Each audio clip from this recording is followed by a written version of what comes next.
আসসালামু আলাইকুম রহমতুল্লাহি ওবরকাতুহু। সম্মানিত দর্শক, দেশের প্রধান রাজনৈতিক দল, সংসদে প্রধান বিরোধী দল এবং রাজপথেও এই মুহূর্তে বিএনপির সবচেয়ে শক্ত প্রতিদ্বন্দ্বী। জামাতের যে মতিগতি, এটা আমরা বুঝতে পারছি না। স্বয়ং প্রধানমন্ত্রী তাদেরকে গুপ্ত শক্তি হিসেবে নানা রকম, যাকে বলা হয় টিটকারি এবং নানা রকম বাক্যবান্তি নিয়ে ছুড়ে দিচ্ছেন। আবার তারা যে কোনো কাজ করতে পারে, তাদের পক্ষে যে কোনো কর্ম করা সম্ভব। ইতিমধ্যে বাংলাদেশে এরকম একটা পরিবেশ পরিস্থিতি, এরকম একটা ভাবমূর্তি তৈরি হয়ে গেছে। এটা যেভাবে সত্য, আবার একই সঙ্গে বিএনপির ভেতরে এবং বাইরে একটা বিশাল শ্রেণী রয়েছে যাদের বিশ্বাস যে জামাত আসলে কিছুই করতে পারে না। জামাতের যে ক্ষমতা, সেই ক্ষমতাটা হলো একটা, যাকে বলা হয় ফুলিয়ে ফাঁপিয়ে দেখানোর মতো একটা ক্ষমতা। যত বর্ষণ করে তত গর্জন করে না, বা যত গর্জন করে তত বর্ষণ করে না। এই যে প্রবাদ বাক্য, এই প্রবাদ বাক্যটির সঙ্গে জামাতের ভীষণ রকম মিল আছে। আপনারা জানেন যে 2013 এবং 14 সনে সরকার বিরোধী প্রবল আন্দোলন হয়েছিল আওয়ামী লীগের বিরুদ্ধে, জামাত এবং বিএনপি। ঠিক ওই সময়টিতে বিএনপি কায় মনোবাক্যে নির্ভর করেছিল জামাতের উপর, তাদের সাংগঠনিক ক্ষমতা, এবং তারা মনে করত বিএনপি ওই সময় যে সারা বাংলাদেশে তাদের যে ক্যাডার ভিত্তিক রাজনীতি আছে, তাদের যে অর্থ আছে এবং আরও অনেক ক্ষমতা আছে, সেই ক্ষমতা দিয়ে 2014 সনে যে নির্বাচনটি হলো, সেই নির্বাচনটি মূলত তারা ঠেকিয়ে দিতে পারবে। সেই নির্বাচন ঠেকানোর জন্য যা কিছু করা দরকার বিএনপি করেছে, কিন্তু তার সঙ্গে সঙ্গে তাদের নির্ভরতা ছিল জামাতের প্রতি।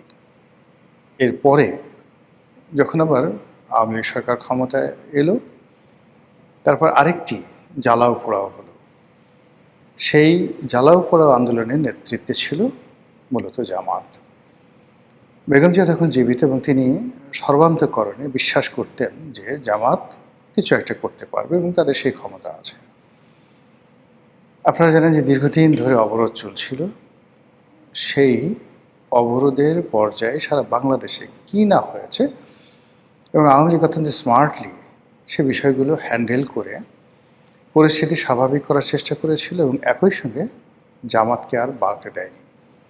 ফলে 2016, 17, 18 এই 3টি বছর জামাতের জীবনে সরকারের পক্ষ থেকে রীতিমতো একটি, যাকে বলা হয় সুনামি, নেমে এসেছিল।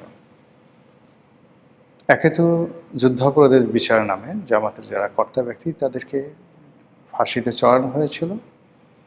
অন্যদিকে যারা জামাতের ফাইন্যান্সার ছিলেন, ডোনার ছিলেন, সেটা মধ্যম স্তরের বা প্রান্তিক স্তরের দোকানদার থেকে শুরু করে একেবারে সর্বোচ্চ পর্যায়ে যারা ইন্ডাস্ট্রিয়ালিস্ট, সবাইকে সরকার টার্গেট করে। তাদের ব্যাংক, বিমা, দোকানপাট, তারপর অফিস, আদালত, সব জায়গাতে সরকার হানা দেয়। ফলে পুরানা পল্টন, মগবাজার, পুরনো ঢাকা, গুলিস্তান, এ সমস্ত এলাকাতে যে সকল মার্কেট আছে, সেখানে জামাতের অনেক ব্যবসায়ী ছিল, ছোট ব্যবসায়ী, সমবায়ের ভিত্তিতে ব্যবসা প্রতিষ্ঠান পরিচালনা করা সহ আরও অনেক কিছু।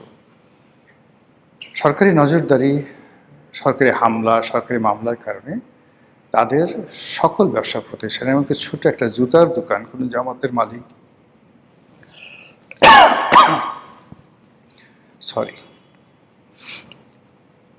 যে জুতার দোকানের মালিক চালাতেন, সেটার উপরও আওয়ামী লীগ সরকার রীতিমতো হামলে পড়ে। এর ফলে কি হলো, জামাতের যে অর্থনৈতিক ভিত্তি সেটি তছনছ হয়ে যায়। তাদের ইসলামী ব্যাংক হাসপাতাল, তাদের ইবনে সিনা ট্রাস্ট, তাদের ইসলামী ব্যাংক থেকে শুরু করে সব কিছু।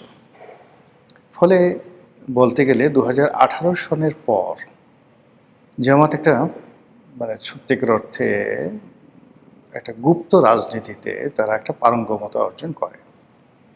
সরকারের সাথে কোনো কন্ট্রাডিকশন না গিয়ে, কোনো কনফ্লিক্টে না গিয়ে সরকার যা কিছু করছে ওটাকে মেনে নিয়ে বিকল্প পন্থায় বা পদ্ধতিতে তারা শক্তি অর্জন করতে করতে দেখা গেল শেখ হাসিনা যখন একেবারে ক্ষমতার শীর্ষে পতনের আগে আগে তখন ছাত্রলীগ, যুবলীগ, আওয়ামী লীগ, প্রধানমন্ত্রীর কার্যালয়, সচিবালয়, বিচার অঙ্গন, এমনকি সেনাবাহিনীর মধ্যে জামাত এবং জামাত মাইন্ডেড যারা লোকজন তাদের যে বিস্তার এবং বিস্তৃতি ব্যাপকভাবে তারা ঘটিয়ে ফেলল।